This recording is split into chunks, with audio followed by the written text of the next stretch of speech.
Welcome to Rome Tips. Be sure to subscribe and hit the like button if you find this helpful. All the links mentioned in this review are down in the description below.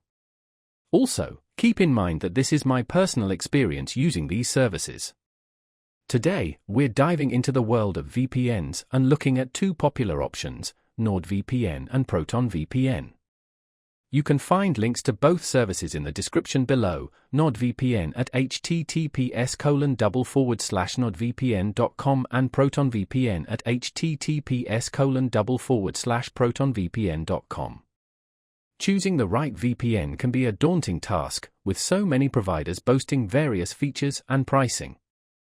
Both NordVPN and ProtonVPN are frequently mentioned in discussions about online privacy and security, so let's explore what they each bring to the table.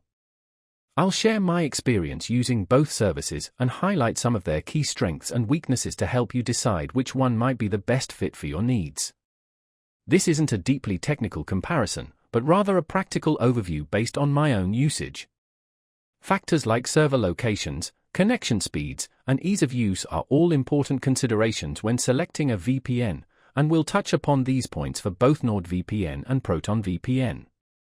Navigating the internet securely and privately is more crucial than ever, and a reliable VPN is an essential tool in today's digital landscape. Hopefully, this overview will provide you with valuable insights to make an informed decision when choosing between these two prominent VPN services.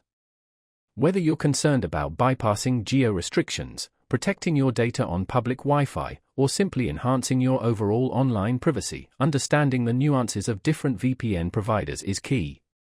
Stay tuned as we delve into the specifics of NordVPN and ProtonVPN, and don't forget to check the description for those handy links.